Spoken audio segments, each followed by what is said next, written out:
So, kamusta po mga ka-Streetwise? Ako po si Takeru Miyamoto at welcome po sa aking munting channel. So, mga kababayan, meron na naman, oo, na naman. Meron na naman pong nilulutong kudita laban po kay Presidente Bongbong Marcos. So, alam niyo ba kung anong tawag ko dito? Insanity. Insane. So, ano ba ibig sabihin nito? So, ang insanity po, ibig sabihin yan, repeating the same mistakes but expecting different result. O di ba? Alam naman po talaga nila na walang kwenta yung kuditang pinaglalaban nila. Pero sila po ay patuloy pa rin po nilang ginagawa ito at nag-expect sila ng ibang resulta. So tanga nga, di ba? Basta mga DDS tanga. Oh, so doon din ito. Basahin natin to, no? So ito, basahin natin to. So sabi dito, okay, kuditami, no? Inilutang versus Pangulong Marcos. Oo. So sabi dito, no, merong dito article. Sabi dito, okay, dinedman naman po, no, dinedman ni Defense Secretary Gilbert Chodoro ang panibagong issue na kumakalat sa social media na merong umanong third force na napaplanong magkudeta upang pabagsakin ang administrasyon ni Pangulong Ferdinand Bongbong Marcos Jr., di ba? So kasabay nito, hinamon ni Chodoro ang mga nagpapakalat ng umano'y chismis na maghain ng formal na reklamo kung may mga ebidensya ang mga ito sa sinasabing nilulutong panibagong co-plot laban sa administrasyon ni PBBM. So, sino ba nagpakalat nito? So, ang nagpakalat kasi nito mga kababayan, dito tugon nito ni Chodoro sa pahayag ni retired Philippine Air Force Chief Major General Romy Poquis o na nagpaplano umano ng third force ng Kuditami. Kuditami plot, si Poquis ang convener ng United People's Initiative. Okay. So ngayon mga kababayan, no, ang nagpapakalat pala nito ng balitang ito si Poquis. So ang point dito, bakit alam ni Poquis na mayroong kuditang mangyayari o mayroong kuditang pinaplano? Alam niyo, sumusobra na po yun si Poquis eh. Dapat po talaga dinidimanda na po yan ng rebellion. Kasi po itong ginagawa po ni Poquis, hindi na po ito freedom of speech. Kasi kung freedom of speech, kung paniniwala mo DDS ka, walang problema yon. Kasi kahit tanga ka, walang problema yon. Tandaan nyo mga kababayan pag DDS yan, tanga yan. Pero paniniwala nila yan, wala tayong magagawa dyan. Pero itong ginagawa po ni Poquis, DDS yan, yun nga lang, diba, sinisira niya po yung administrasyon. So dapat dito mga kababayan, hindi na po ito freedom of speech. Rebellion na po ito kasi merong rebellion na kaso na available at merong isang non-available. Itong ginagawa ni Poquis mga kababayan, di ba alam naman po natin, na siya po talaga mga pasimuno po nito. Siya po yung nakikipag-usap sa mga ibang retired general na DDS para magkaklas.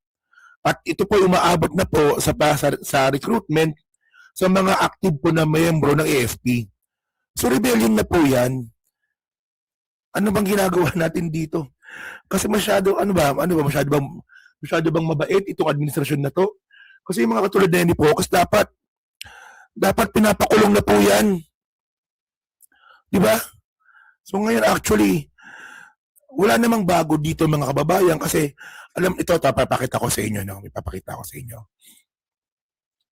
Alam naman po natin, no, na itong si Poquis, kabubra po ng sangkatutak na kaperahan yan nung panahon ni Digong. Kasi ito kung babasahin natin to dito, ito during the Duterte administration, Romeo Poquis was appointed to a key position, a member of the board of director at the Bases Conversion and Development Authority sa BCDA. So, pag-upo nga po ni Digong mga kababayan, inappoint agad dyan si Poquis sa BCDA, Board of Director, from 2016 hanggang 2018. So, and subsequently, to the Board of Directors of the Philippine National Oil Company, so sa nung August 2018, hanggang matapos na nga po yung termino ni Digong. So mga kababayan, hindi po ito tungkol sa pinaglalaban ni Poquis na para sa bayan. Hindi po ito para sa bayan. Ang iniisip po dito ni Poquis ay para po sa sarili niya. Kasi siya po naniniwala po siya na pag si Sara Duterte po yung magiging presidente ng Pilipinas, ma-appoint ulit siya. Siyempre gano'n, di ba? Di ba? Kumita ka nung panahon ni Digong. Kumubura ka ng pera nung panahon ni Digong. Oh. So, nung si PBBM naging presidente, putol lang gripo. Kasi hindi ka na-appoint. Kaya ka galit. Kung maniwala. Mga kababayan, huwag po tayo maglokohan na, no? Alam naman po natin na kapag kayo po ay na-appoint sa gobyerno, ay talagang meron talaga pagkakataon na kayo po ay kumubura ng pera. Ano yan eh? Sistema yan eh, di ba? So ngayon ito yung report ng ano eh. Ito, panoorin natin itong report ng News 5 tungkol dyan sa kudita na niluluto nga po ng mga tropa ni Pokis. May nilulutong kudeta laban sa Administrasyong Marcos. May hamon naman si Defense Secretary Gibo Teodoro sa mga retirado opisyal na nagpapakalat nito. Live mula sa Mandaluyong, nangunguna sa balita si Brian Castillo. Brian, anong inside info mo dito sa sinasabing kudeta? Jiggy, wala rin natanggap na impormasyon ang Department of National Defense sa tinatawag na Third Force na gusto umanong pabagsakin ng gobyerno. So ano yung third force na yun? No? Ano yung third force? No?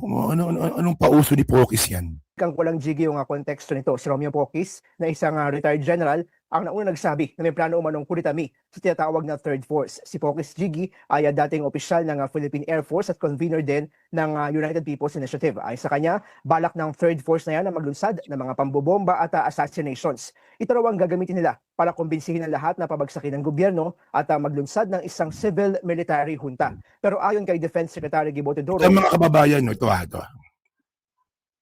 Kasi po, ako po kasi, no, pamilya din po kami ng mga sundalo. At Air Force din po, no, Air Force. Tatay ko Air Force eh. Diba, yung mga chewin ko, Air Force. Ninong ko, Air Force, di ba? So, yung kapatid ko sa military din pala, o opisyal. Alam niyo mga kababayan, mahirap kumbinsihin po yung mga active member no, ng AFP para po magkudeta. Kasi nga po, sobrang ganda na po na tinatamasa po nila no, na benepisyo dyan po sa AFP. Malaki yung sweldo, may mga allowance, di ba? Hindi po ito tulad dati nung panahon po nung panahon po ni Cory, nung panahon nga po ni Ramos. Di ba na yung mga bota ng mga sundalo, butas. Di ba makikipagyera yung mga sundalo, sira-sira yung baril. Di ba? Yung panahon na yan, nung ni Cory at ni Ramos, hindi na po ganun ngayon. Siguro nung kung yung kalagayan ng AFP natin ngayon, nung panahon pa po ni Ramos, malamang maraming mauuto itong si Pokis. Pero hindi na nga po ganun ngayon. So syempre, no, isipin nyo AFP ka, maganda na yung benepisyo mo.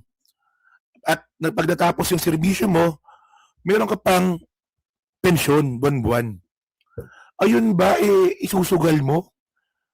No, para sa kudeta? Magpapauto kayo kay Pokis? Isipin nyo lang walang sundalo aktibo ang gagawa nun. Ang ganda-ganda na ng buhay ko dito sa AFP. Di ba? Magkakapensyon ako pagkatapos ko ng trabaho dito. Nasali ako sa kudeta. At pag sumali sa kudeta mga kababayan, pag yan po na demanda, tanggal po yung tanggal siya sa serbisyo, mawawalan pa siya ng pensyon. Di ba? Huwag po kayo magpauto kay Pokis. Si Pokis po, di ba, natapos niya po yung kanyang serbisyo. May pensyon po yan. Nakakakuha po ng pensyon sa gobyerno si Pokis. At naging appointee po ni Digong yan. Maraming pera yan. Kung ipapaniwala dyan, official pa ng Air Force, di ba? walang ebidensya ang mga pahayag na yan. May hamon pa ang kalihim sa mga retiradong opisyal tulad ni Pokis. Pakinggan natin.